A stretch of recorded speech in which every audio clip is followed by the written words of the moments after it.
नमस्कार साथियों, मेरा नाम नितेश करण है और आज का हमारा टॉपिक है इष्ट देव। आज मैं बताऊंगा कि आपकी कुंडली में इष्ट देव कौन है, जिनकी पूजा आराधना अगर आप करते हो तो आपको लाभ पहुंचेगा। क्योंकि बहुत लोगों का प्रश्न ये होता है, वो कई देवी देवताओं की पूजा करते हैं, आप भी करते हो, हम भी करते हैं, लेकिन वो कहते हैं कि हमें किस ऐसे देवी या देवता की पूजा करनी चाहिए जिससे कि हमें लाभ पहुंचेगा। ठीक है, तो आप अपने इष्ट देव की पूजा करें। कुंडली में कि आपके इष्ट देव कौन है, बस उन्हीं की पूजा करो। और मैं वही चीज बताने जा रहा हूँ कि आपके इष्ट देव कौन है। वो इष्ट देव आप लग्न कुंडली से देखोगे, ठीक है, ना चंद्र कुंडली से देखोगे, ना नवमान से देखोगे, ना सूर्य कुंडली से देखोगे। इष्ट देव को हम लग्न कुंडली से देखते हैं। ठीक है, तो आप अपने लग्न कुंडली को खोल लो, ठीक है, और उसमें देखो कि आपका यहाँ पे क्या लिखा हुआ है। क्योंकि ये जो होता है ना, ये 12 भाव है। ठीक है, ये तो स्थिर होते हैं 12 भाव। प्रथम, पहला, दूसरा, तीसरा, चौथा, पांचवा, छठा, सातवां, आठवां, नौवां, 10वां, 11वां, 12वां भाव तो फिक्स होते हैं। ठीक है, राशियां मूव करते रहती हैं, किसी का कुछ होगा, किसी के इसमें कुछ और होगा, यहाँ कुछ और होगा, यहाँ कुछ और लिखा होगा, सबके अलग अलग होंगे। ठीक है, तो आप अपना देखो कि आपके लग्न कुंडली में लग्न भाव में पहला भाव में कौन सा नंबर लिखा हुआ है। ठीक है, ये देख लो। अगर यहाँ पे एक नंबर लिखा हुआ, क्योंकि इष्ट देव को जो हम है ना पंचम भाव से देखते हैं।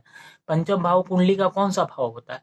जब ये पहला है तो दूसरा, तीसरा, चौथा, पंचम, ये हो गया पंचम भाव। ठीक है, यहाँ यहाँ पे जो भी नंबर लिखा होगा ना, वही आपके इष्ट देव होंगे। ठीक है, उस नंबर को पहचानो कि कौन सा नंबर लिखा हुआ वहां पे। यहाँ पे अगर आपका एक नंबर लिखा होगा, यानी कि आपका लग्नेश एक है, ठीक है ना, लग्न की राशि एक है, तो यहाँ पे कितना आएगा? एक, दो, तीन, चार, पांच, पंचम भाव, फिफ्थ हाउस है ना, फिफ्थ हाउस को ही हम देखेंगे इष्ट देव के लिए। तो यहाँ कितना आया आपका? पांच। पांच आया ना, तो कौन सी राशि होती है? सिंह राशि। ठीक है ना, तो यहाँ पे सिंह राशि हो गया। ठीक है, यहाँ पे सिंह राशि हो गया, तो सिंह राशि के देवता कौन है, स्वामी कौन है? सूर्यदेव। ये देखो, सूर्यदेव स्वामी है। ठीक है, तो आप यहाँ पे इस कौन हो गए इष्ट देव? सूर्यदेव हो गए। ठीक है, तो यहाँ पे सूर्य की पूजा करो। ठीक है, जिनका भी एक नंबर अगर लग्न है, ठीक है ना, मेष राशि, एक नंबर मतलब मेष राशि, जिसका भी लग्न एक नंबर है, तो उनका इष्ट देव कौन हो गया? सूर्य देव हो गए, क्योंकि 5 नंबर यहाँ आएगा। तो वो सूर्य देव की पूजा करे या राम जी की पूजा करे। सूर्य देव को रोज जल जल चढ़ाओ सूर्यदेव पे, सूर्यदेव की पूजा करो, आराधना करो, आपको फल अवश्य मिलेगा। ठीक है ना, अगर कुंडली में अगर आपका खराब अगर चल रहा होगा, दशा महादशा भी चल रहा होगा ना, आप दुखी होगे, पीड़ित होगे, तो आप इष्ट देव की शरण में जाओ, उनकी पूजा करो। ठीक है, जरूर फायदा होगा। जैसे कि एक घर में कहाँ जाते हो आप? अगर आप फैमिली है, फैमिली में आप कहाँ जाते हो? जो घर के सबसे मेन सदस्य हो उनके पास जाते हो ना, है ना। एक बच्चा कहाँ जाएगा? अपने पापा के पास जाएगा, पिताजी के पास ही जाएगा ना, कि स्कूल का फीस जमा करना है या तबीयत खराब है, बुखार है, तो कहाँ जाएगा? मेन सदस्य के पास ही जाएगा। उस घर में बाप के पास जाएगा या माँ के पास जाएगा, उनको बोलेगा। तो वो है, अगर वो पीड़ित भी होंगे, जैसे है कि आप कहोगे कि सूर्य अगर खुद ही पीड़ित हो तो, है ना, तो कोई बात नहीं, वो पीड़ित हैं तब भी वो हेल्प करेंगे। यानी कि माँ बाप अगर पीड़ित भी होते हैं ना, तब भी वो हेल्प करेंगे ही करेंगे। हाँ, शर्त ये है कि आप उनकी पूजा करो, आराधना करो, तब आंख दिखा करके कहोगे कि हेल्प करो तो कोई भी नहीं करेगा। ठीक है ना, तो आप उनकी पूजा करो, आराधना करो, और कहो कि हमारी हेल्प करें, तो जरूर हेल्प करेंगे। अगर वो पीड़ित होंगे तब भी हेल्प करेंगे। ठीक है ना, तो वो आप ढूंढो कि आपके इष्ट देव कौन है ना। किसी के दादा होते हैं, उसके मेन सदस्य उसके घर में, किसी की माँ होती है, तो आपको देखो कि किन किन शरण में जाने पे हमारा कष्ट दूर होगा। ठीक है, तो ऐसे करके अगर यहाँ पे कुंडली में 2 नंबर लिखा है, ठीक है ना, ये 2 नंबर, अगर यहाँ पे 2 नंबर लिखा हुआ है, तो यानी कि लग्न कौन सा हो गया? वृष हो गया। ठीक है, तो यहाँ पे 5वें घर में कौन सा नंबर आएगा? 2, 3, 4, 5, 6, 6 नंबर आया। ठीक है, तो 6 नंबर के इष्ट देव कौन हो गए? 6 नंबर मतलब क्या हो गया? 6 नंबर मतलब कन्या राशि हो गया यहाँ पे, ठीक है ना, कन्या राशि 6 और 3, अगर यहाँ 6 नंबर या 3 नंबर लिखा होगा तो उसके बुध देव हो गए, ठीक है ना, स्वामी बुध देव हो गए। तो इष्ट देव कौन हो गए, बुध देव के गणेश जी, ठीक है। आप गणपति बप्पा की सेवा में जाओ, उनकी सेवा करो, आराधना करो, पूजा करो, आपके कष्ट जरूर दूर होंगे। मैं मना नहीं कर रहा हूँ, आप जिस देवी देवता की पूजा करते हो करो, कोई दिक्कत नहीं है, ठीक है, लेकिन साथ में इनकी भी पूजा करो, ठीक है ना, जो कुंडली के आपके देवता हैं, ठीक है, इनकी भी पूजा करो, फल अवश्य मिलेगा, लाभ ही होता है, पूजा करने से कोई नुकसान नहीं होता है, ठीक है। अगर वैसे ही है, अगर यहाँ पे ये इस पंचम भाव पे ही ध्यान देना, अगर 1 और 8 लिखा है तो यहाँ पे कौन हो गए, मंगल देव हो गए, ठीक है ना। एक मतलब अगर यहाँ पे लिखा है, ठीक है ना, 1 नंबर और 8 नंबर पांचवें भाव में 1 और 8 लिखा है, तो यानी कि 1 नंबर है तो मेष राशि हो गया, 8 नंबर है तो वृश्चिक राशि हो गया। इसके स्वामी कौन हो गए, मंगल देव, ठीक है।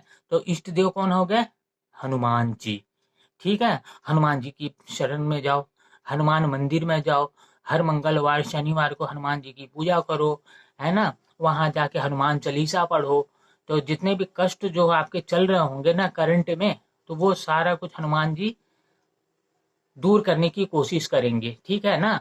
आप लाभ मिलेगा, जरूर जाओ आप हनुमान जी के मंदिर में। अगर यहाँ पे 2 और 7 लिखा हो तो यहाँ पे कौन हो गया, 2 मतलब वृष राशि और 7 मतलब तुला राशि यहाँ पे, ठीक है ना। और इसके शुक्र देव हो गए स्वामी, ठीक है ना, इस राशि के स्वामी शुक्र देव हो गए।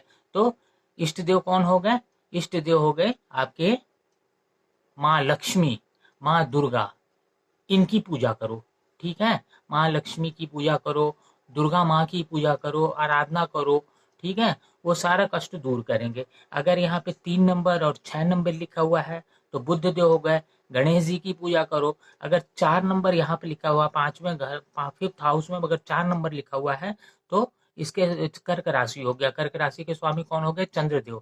तो चंद्रदेव के लिए किसकी शरण में जाओगे आप, महादेव की शरण में, ठीक है। महादेव यानी भगवान शंकर, शिव, है ना, उनकी शरण में जाओ, शिवलिंग पे दूध चढ़ाओ, शिव मंदिर में जाओ, वहां जा करके पूजा करो, मतलब कुल मिला के शंकर भगवान की पूजा करो, जितने मन से जितने ध्यान से कर सकते हो करो, ठीक है, आपको फायदा पहुंचेगा। अगर 5 नंबर यहाँ लिखा हो तो क्या होगा, यहाँ पे सूर्य देव होंगे, तो सूर्य देव को रोज जल चढ़ाओ, राम जी हैं साथ में, राम जी भी हो आ जाते हैं इसमें, ठीक है। तो राम जी की पूजा करो, सूर्य भगवान की पूजा करो, जल चढ़ाओ, ठीक है। इससे सूर्य भगवान खुश होंगे, तो आपके सारे कष्ट को दूर करेंगे। आपके कुंडली के मेन देवता यही हो गए, ठीक है। अगर यहाँ पे 9 या 12 नंबर लिखा हुआ है तो 9 नंबर कौन हो गया, धनु राशि हो गया, और 12 नंबर कौन सा हो गया, मीन राशि हो गया, ठीक है। यहाँ पांचवें घर में, पांचवें हाउस में, तो इसके स्वामी कौन हो जाएंगे, गुरु हो जाएंगे, ठीक है। यहाँ पे गुरुदेव हो जाएंगे। तो गुरुदेव के लिए इष्ट देव कौन से हो गए, भगवान विष्णु, विष्णु भगवान के शरण में रहो, नारायण नारायण, ठीक है। भगवान विष्णु की सेवा करो, पूजा करो, आराधना करो, आपको सारा कुछ सब कष्ट से मुक्ति मिलेगा, ठीक है ना। अगर धन से, रोग से परेशान हो आप, ठीक है, तो आपको मिलेगा। महादशा अंतरदशा अगर खराब चल रहा है तो आप किसी की सेवा में तो जाओगे ना, किसी की पूजा करोगे कि ऐसे ही झेलोगे, तो ठीक है ना। तो जाओ अपने इष्ट देव को देखो, आपके कुंडली में कौन से इष्ट देव हो, इनकी पूजा आराधना करो, जरूर आपको सफलता मिलेगा, आपको लाभ पहुंचेगा, ठीक है। वैसे ही है, अगर यहाँ पे 10 और 11 नंबर लिखा हुआ है तो इसके यहाँ पे कौन हो गया, 10 और 11 है, मकर और कुंभ राशि, ठीक है, मकर और कुंभ राशि, इसके कौन होते हैं, शनिदेव होते हैं इसके स्वामी, ठीक है। यहाँ के ये शनिदेव स्वामी हो गए यहाँ पे, ठीक है। तो शनिदेव के लिए या तो शनिदेव भगवान की पूजा करो, है ना, पीपल में जल डालो, पीपल के नीचे दिया जलाओ, ठीक है, हर शनिवार को। नहीं तो माँ काली, भैरव बाबा, इनकी पूजा करो, ठीक है। इनकी पूजा आप करोगे तो आपको शनिदेव खुश होंगे, और शनिदेव खुश होंगे तो आपके कुंडली में जितने भी बुरे असर होंगे ना, आपको जो भी आपके करंट में अगर खराब स्थिति चल रहा होगा तो उससे निवारण मिलेगा, ठीक है। तो ऐसे करके हम निकालते हैं, किससे निकालते हैं, लग्न कुंडली से, ना चंद्र कुंडली से देखना, ना सूर्य कुंडली से देखना, ठीक है ना, नौमांश में जाना, लग्न कुंडली, आपका लग्न कुंडली लिखा हुआ होगा, वहां से जाना, ठीक है। और ये नंबर जो मैंने लिखा हुआ है ना, ये राशि यहाँ लिखा होना चाहिए, ठीक है ना। अगर मान लो कि जैसे कि यहाँ पे है, अगर मान लो 3 है, तो यहाँ पे कौन सा आ जाएगा, 3 4 5 6 7 नंबर, ठीक है। ये देखो ये यहाँ पे, ठीक है।